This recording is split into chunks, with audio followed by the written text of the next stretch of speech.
வணக்கம் மக்களே. Nitha farm India சேனல்லேருந்து டுடேஸ் டாபிக் வந்து பார்த்திங்கன்னா, மீன் அமிலம் நான் வந்து நிறைய தடவை சொல்லியிருப்பேன் உங்கள்கிட்ட நான் பயன்படுத்திகிட்ருக்கேன் அப்படின்னு. அதை பற்றின ஒரு சின்ன ஒரு தகவல் வந்து உங்கள்கிட்ட அப்படியே பதிவு பண்ணி ஷேர் பண்ணிக்கலாம் அப்படின்னு சொல்லிட்டு தான் நான் இந்த வீடியோ வந்து உங்களுக்கு பதிவிறக்கம் பண்ணுறேன். மீன் அமிலம் பொதுவாக எல்லாருக்கும் தெரிஞ்ச விஷயந்தான். இது ஒன்றும் புதுசான ஒரு சப்ஜெக்ட் கிடையாது. இந்த மீன் அமிலம் வந்து மல்லிக்கு எவ்வாறு உகந்ததாக இருக்குது அப்படின்றத நம்ம பார்க்க போகிறோம்.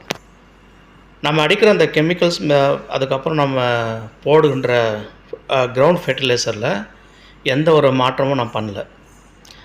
மற்றவர்கள் எப்படி செய்கிறாங்க அப்படிங்கிறது எனக்கு தெரியாது. நான் பண்ணுறது வந்து எப்படின்றத நான் சொல்கிறேன்.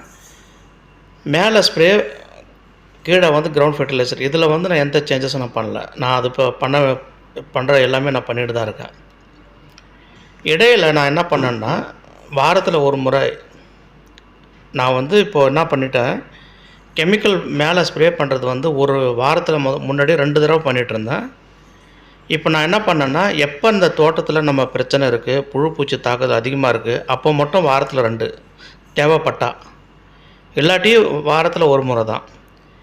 இடையில் வந்து நான் என்ன பண்ணுவேன் அப்படின்னா, இந்த மீன் அமிலம் வந்து ஒரு முறை ஸ்ப்ரே பண்ணுவேன்.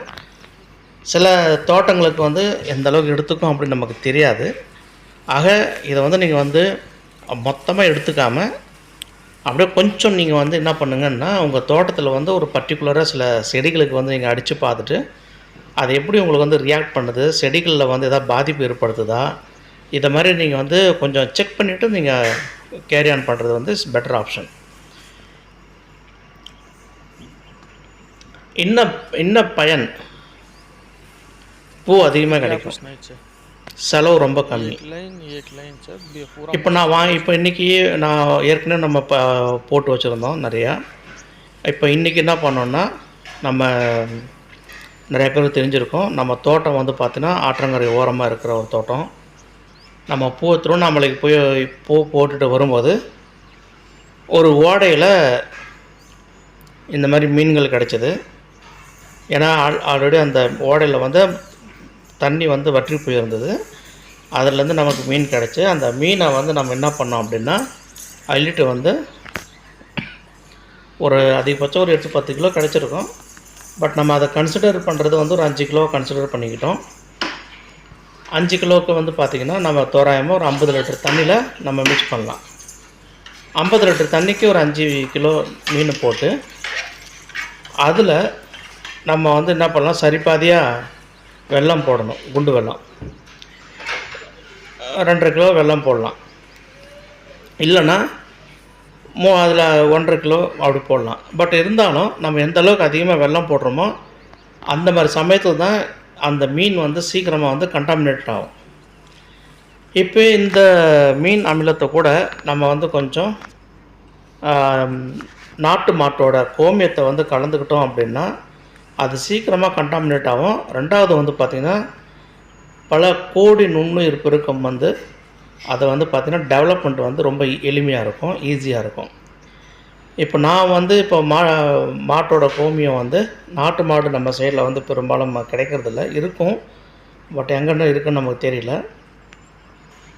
அதனால் வந்து எங்கேயாவது நாட்டு மாட்டோட கோமியம் கிடைச்சா நல்லாயிருக்கும் அப்படின்னு சொல்லிவிட்டு நான் கிடைச்சா போடுவோம். அப்படி இல்லைன்னு நான் போடுறதில்ல. அதை இந்த 50 லிட்டர் தண்ணி, 5 கிலோ மீன், அது கூட வந்து பார்த்திங்கன்னா வெல்லம், ஒரு 2.5 கிலோ வெல்லம், இதை நம்ம கலந்து காலை மாலை 2 வேளையும் இதை வந்து நல்லா வந்து கலக்கி விடணும். கலக்கி விட்டு மேலே வந்து பார்த்திங்கன்னா நல்லா டைட்டாக வந்து ஒரு மூடி போட்டு மூடி வச்சிடணும்.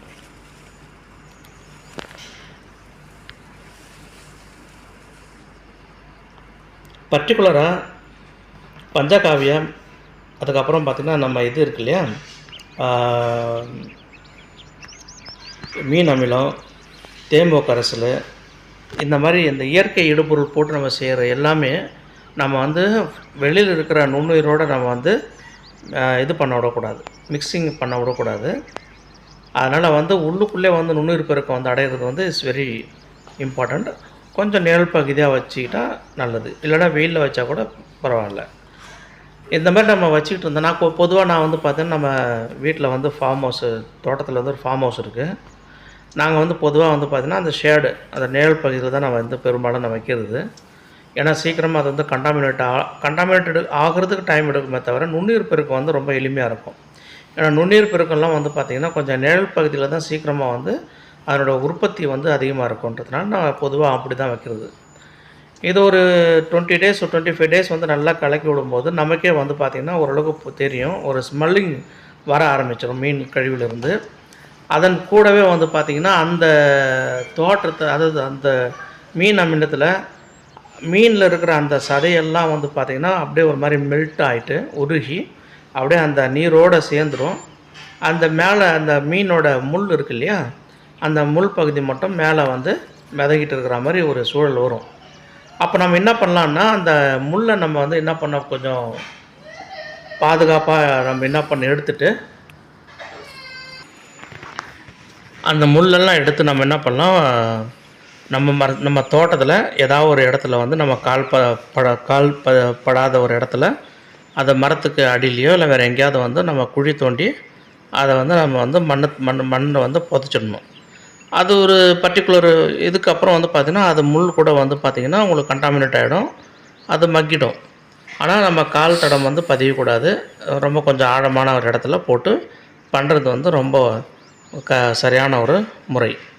இவ்வளோ தான். இப்போ இது 25 நாள் கண்டாமினேட் ஆனதுக்கப்புறம் 30 நாள் ஆனதுக்கப்புறமா இது 25-30 நாள் நான் சொல்கிறதுக்கு வந்து பார்த்திங்கன்னா, நம்ம போட்ட அந்த மீன் நல்லா மெல்ட் ஆகிட்டு அதுலேருந்து பார்த்திங்கன்னா நல்லா ஒரு ஸ்மெல் வர ஆரம்பிக்கணும்.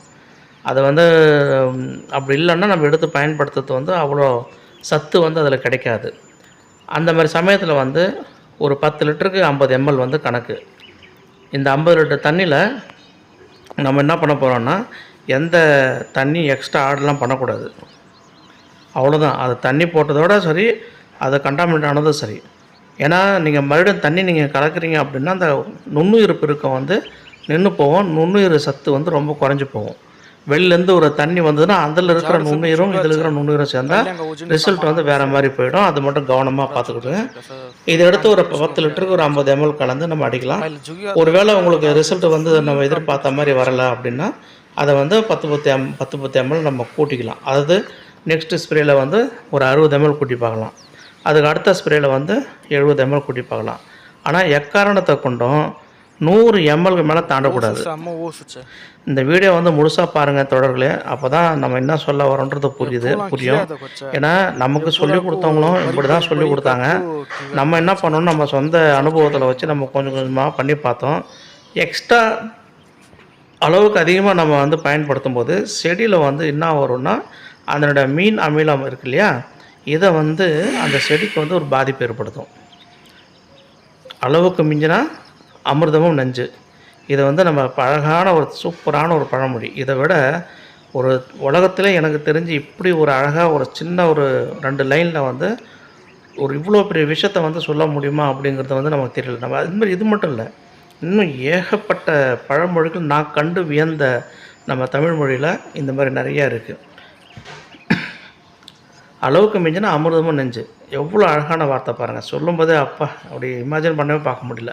ஆக நம்ம தோட்டத்தில் நம்ம கொடுக்குற பூ அதிகமாக வரும் அப்படின்றதுக்காக நம்ம பண்ணுற சில ஸ்டண்ட்டெல்லாம் வந்து நம்ம செடி எடுத்துக்காது தோழர்களே. நான் வந்து உங்களுக்கு சொல்லக்கூடிய அந்த கெமிக்கல் மெட்டீரியல்ஸில் மற்ற எல்லாத்துலேயும் வந்து நான் சொல்லிகிட்டே இருக்கேன். நிறைய பேர் வந்து பார்த்திங்கன்னா 1 ஏக்கருக்கு நான் என்ன மருந்து அடிக்கணும், 1.5 ஏக்கர் என்ன மருந்து அடிக்கணும் அப்படின்னு கேட்டுட்ருக்கீங்க. நான் சொல்கிறேன் பாருங்கள், ஒரு வாரத்துக்கும் அடுத்த வாரத்துக்கும் நான் சேம் மருந்து அடிக்கிறது கிடையாது.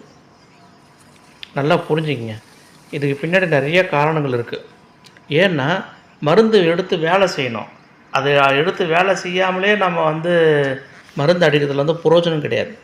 இப்போ என்னோடய தோட்டத்துக்கு வந்து ஒரு முறை நான் ஸ்ப்ரே பண்ணணுன்னா குறைஞ்சபட்சம் எனக்கு 2500 3000 செலவாகுது. Just 1 spray. அது வாரத்துக்கு சில சமயங்களில் 2 ஸ்ப்ரே போயிடுச்சுன்னா 6000 ருபீஸ். 1 டைம் போனால் 3000 ருபீஸ். இது சில நேரங்களில் வந்து அது 2500 மாறும், சில நேரங்களில் 3500 மாறும். எல்லாமே டிபெண்ட்ஸ் நம்ம செடியோட கண்டிஷனை பொறுத்து தான். அப்போது எனக்கு ஒரு வாரத்தில் ஒரு நாளைக்கு 1 கிலோ பூ வருதுன்னு வச்சிங்களேன். 6 நாள் 7 நாளுக்கு 7 கிலோ பூ வருது. 7 கிலோ பூ வந்து ரூ. 300 போட்டால் கூட என்னாச்சு 7 3 21 2100 நான் வாரத்துக்கு ஸ்ப்ரே எவ்வளோ செலவு பண்ணுறேன் 3000 அப்போ தான் அதனால தான் நான் சொன்னேன். நிறைய பேர் கமெண்ட்ஸில் கேட்டிருந்தீங்க 1 கிலோ 1.5 கிலோ பூ ஒரு முதல்ல செடியை ஏன் கவாத்து பண்ணிட்டு இருக்கீங்க அப்படின்னு கேட்டிருந்தாங்க. அதுக்கான மெயின் காரணம் இதுதான். நம்ம பண்ணுற செலவுகளும் நமக்கு வருகின்ற வருமானமும் மேட்ச் ஆகாத பட்சத்தில் நம்ம பண்ணி செலவை நம்ம கண்டிப்பாக அவாய்ட் பண்ணிவிடும். எனக்கெல்லாம் போன தடவைலாம் 2.5 கிலோ 3 கிலோ பக்கம் வரும்போது நான் வந்து கட் பண்ண ஆரம்பிச்சிட்டேன் செடியை. ஒரு 50 சென்ட் கட் பண்ணிட்டேன். ஸோ அதை ஏன் கட் பண்ணேன் அப்படின்னா நமக்கு செலவு பண்ணுற காசு நம்ம வரணும். அதனால் கவாத்து பண்ணிவிட்டு மறுபடியும் ஃப்ரெஷ்ஷாக நம்ம வந்து மல்லியில் வந்து விவசாயம் பண்ணி பூ எடுக்க வேண்டியது தான். இதை வந்து ஒரு 2 3 பாகமாக நம்ம பிரித்து 4 பாகம் 5 பாகமாக பிரித்து வைக்கும்போது தான் நமக்கு வந்து தொடர்ந்து அறுவடை வந்துக்கிட்டே இருக்கோம். நண்பர்களே, நம்ம வீடியோ வந்து உங்களுக்கு பிடிச்சிருக்கும்னு நினைக்கிறேன். நம்ம வீடியோ பாருங்கள், சப்ஸ்கிரைப் பண்ணி வச்சுக்கிங்க நம்ம சேனலை. Nitha farm India very useful channel. ஏன் நம்ம இவ்வளோ ரிஸ்க் எடுத்து தேமோ கரைசல், அப்புறம் பஞ்சகாவியா, மீன் அமிலம் இதெல்லாம் நம்ம ஏன் பண்ணுறோன்னா மல்லியை விட சிறந்த பேர் எதுவுமே இல்லை. நம்ம வந்து பல லட்சங்களை சம்பாதிக்கக்கூடிய மிக அற்புதமான ஒரு விவசாயம் மல்லி. நன்றி நண்பர்களே. Thank you so much. Please subscribe to my channel. வாழ்க வளமுடன்.